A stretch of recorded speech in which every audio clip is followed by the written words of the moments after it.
Hi, this is Mrs. Lemke, and today we are going to be talking about composition of functions, which is where you put two functions together or more in a very particular way.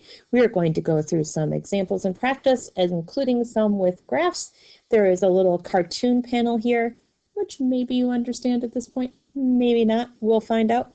But you certainly will understand it by the time our lesson today is over.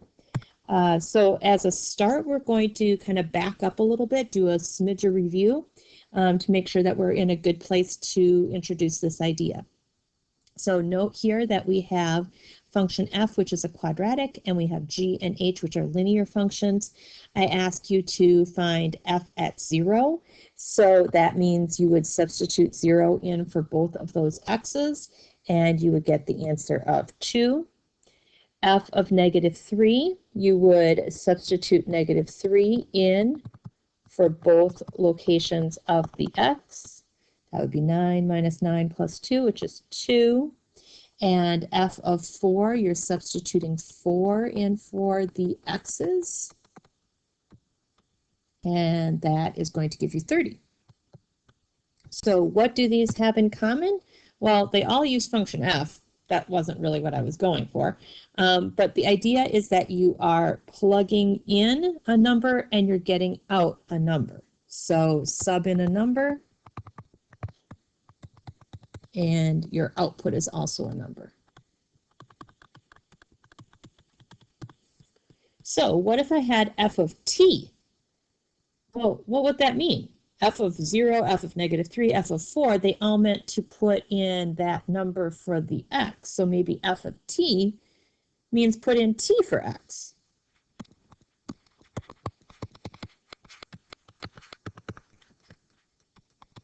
Okay, and you can see there that I tend to try to write my t's with a little hook so they don't look like plus signs. I recommend that. Okay, and then f of t plus 2, this entire chunk t plus 2 is what I'm putting in. So just like with f of -3, I put -3 in these two locations. I'm going to put t plus 2 in those same two locations. So t plus 2 squared plus 3 t plus 2 plus 2, right? These were the inputs. These are my inputs, right, where the x's are. I put t plus 2 there. Now, I certainly can simplify this if I would like, though it doesn't actually say that I have to do that in the problem. But if you'd like, you could multiply this out using distribution. And same thing here. Sorry, I was thinking ahead about what that was going to add up to when I'm all done. 6 and 2. Okay, so I'm going to have t squared plus 7t plus 12. If I wanted to make it simplified. But whatever, right? Any of these three lines would be okay. It didn't actually say to simplify. All right, so what is it that we do when we have like function notation and the parentheses? The thing in the parentheses, and I said it a few times very intentionally, the thing in the parentheses gets substituted. Right? Like when I was doing f of t, t was substituted for the x. When I was finding f of 4, 4 was substituted for the x. So whatever is in the parentheses is substituted in. There are two problems for you to practice here. As we've talked about before, very important to get practice in your math. So I will start you and you can finish, okay? So f of x plus 3, I'm going to substitute x plus 3 in.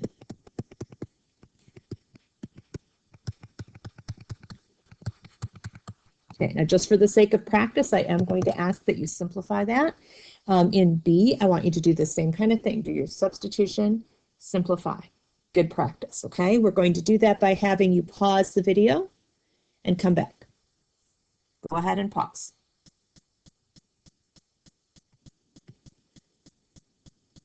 Okay, check your answers. A place that you might have a little mistake, I'm just trying to guess to help you find any errors, would be here. When you multiply that out, that should give you 3 terms. in both cases from multiplying, right? You have a binomial times a binomial, you need to distribute all the way through. So for instance, when you're doing that with the x plus 3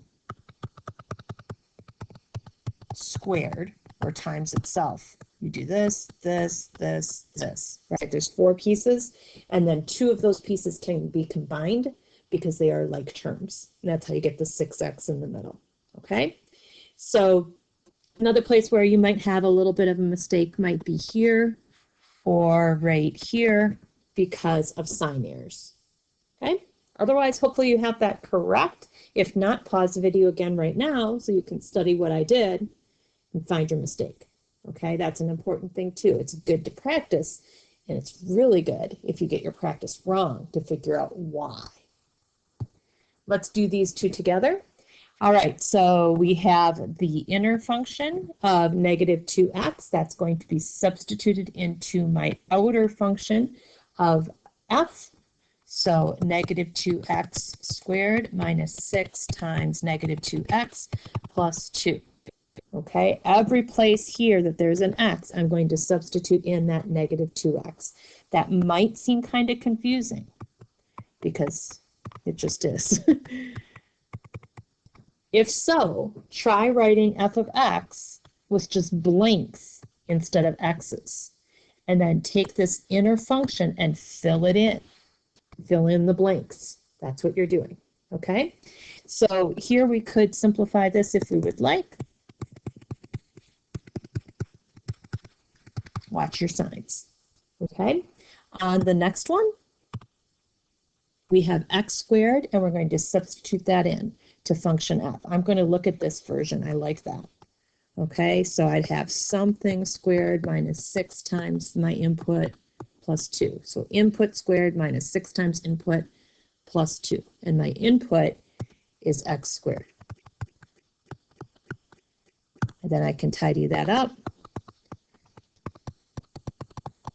Doesn't tidy much, but it tidies a little bit. Okay, so that's my idea, right? That my inside function gets plugged in as the input into whatever the outer function is. Okay, so you notice me saying inner and outer. That's what function composition is, right? Just like with order of operations, you start with the innermost parentheses and you work your way out. Function composition is where you have an inner function that's plugged into another function, and then that output is plugged into another function, and so on. Okay, so you see in my green box, I have 3 functions that we're working with here. These were mentioned earlier in the notes, but I just wanted to have it handy. So let's say I wanted to find, and let's work on the reading of this too. Question 1 is read f of g of x. Just like when I have f of x, right? I read the parentheses with the word of. Same thing here. It's f parentheses g parentheses x. Instead of saying parentheses, I say of. F of g of x. So in this statement, g is what I would call my inner function or my interior function. F is my outside function or my exterior function. I start on the inside. So x is just x, but g of x is known to be negative 3x. I substitute that. Now I want to put negative 3x as my input in function f. Function f is input squared plus 3 times input plus 2. So I'm going to put that negative 3x as my input throughout function f. And then I can make that nicer looking if I so choose. And I do. Okay, and make it just like have fewer parentheses and things to simplify. Okay, now question 2 and question 3 are kind of older notation. I think this comes about, I don't actually know this, but this is my guess. A lot of times weird notation in math comes about because it used to be harder to typeset. And so I think there was a time when parentheses inside of parentheses maybe was hard to type. Maybe that's not it at all. I don't know. But I find this notation weird. So this little circle is a symbol for composition. Be clear, it does not mean multiplication. Okay, that's like a regular dot. But this little circle thing means the same thing as composition. That's the joke. Ah. So when I read f little circle h x, I still say f of h of x. If that confuses you, you can write it like this. That's actually the first thing I do with these questions. I don't like that little circle notation, but it is around, okay? So f is my outer function. I'm going to just let that hang out. My inner function is h, and h is defined as 4x minus 1. And then I know function f is the function where I take input squared plus 3 times input plus 2. And my input is 4x minus 1. And then I can crush that out.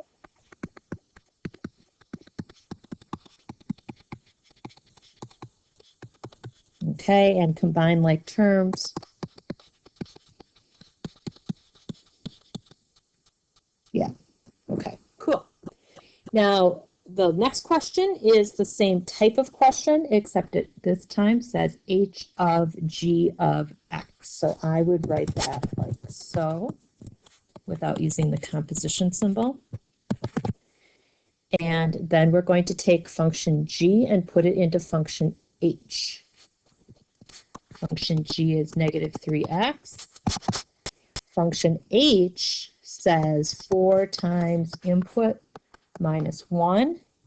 So I'll take this input and put it into function h, and then I will simplify a bit. Okay, so that's the idea.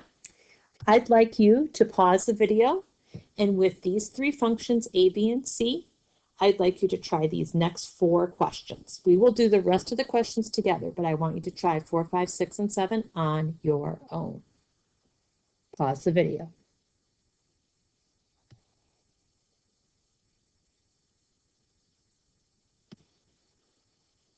All right, here are solutions. If we take a look at number 5 and number 7, you will notice that the answers to those questions were both numerical. That is because the inputs on both questions were numbers, right? So I was putting in 2 into function B, getting its output, putting that number into function C, and my overall answer was 14, right? Put in 2 into both of those functions, kind of like in a chain, and you get 14. Same idea with number 7. I was given a numerical input, I should get a numerical output. On numbers 4 and 6, this is more like the questions we did together up above these, right, the previous set, where you're given x as your input and then work your way from your inner function to your outer function. I will just hang out here for a second so you can take a look. If you have any mistakes or if you think I have mistakes, make sure that you get in touch with your teacher if you don't understand what's up. And let's take a look at these next 2 problems together. Okay, so in this next problem, it looks like a lot, right? It's a of c of b of x. Woo! All right, we're going to start at our innermost function. We're going to carry that a and that c along, and then b of x, I'm going to check. Oh, that's the one with the square root. So I've replaced this part with this. That's all that's happened so far. More will happen. It will be exciting. All right, in the next step, I'm going to keep this a on the outside, and I want to put this expression into function c.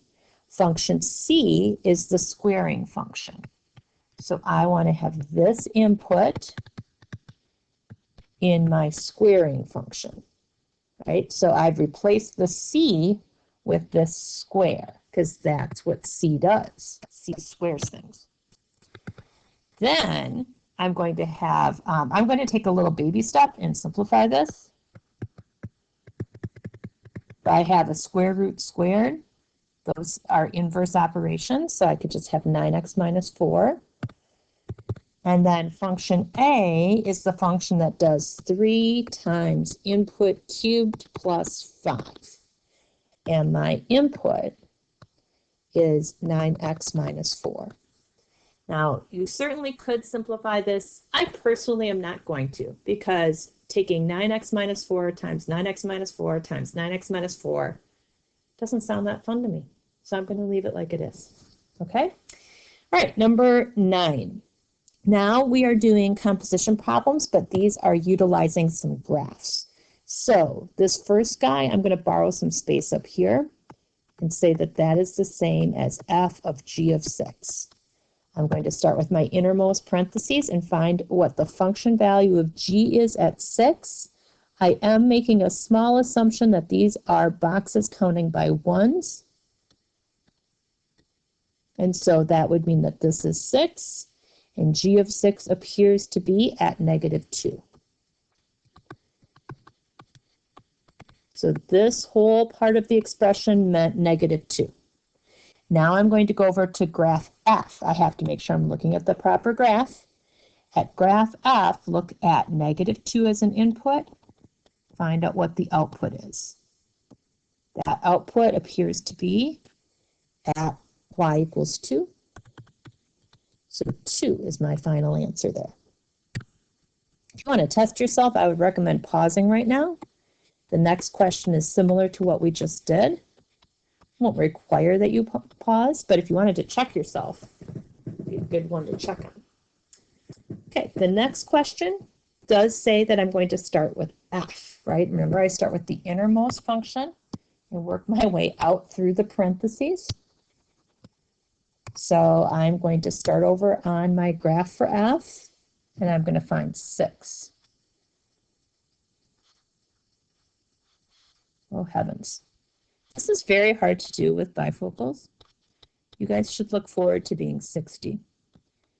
I mean, 60. I just called myself age 60. That is not true. I am 50, you guys. All right, just going on record. All right, so you should look forward to being older than you are now, because you get to do fun things like try to read little graphs with bifocals. Okay, so here we are at 6. I think I called myself 60 because I was looking at a 6. Either that or I just feel old today. Okay, so right in here, that's a 2.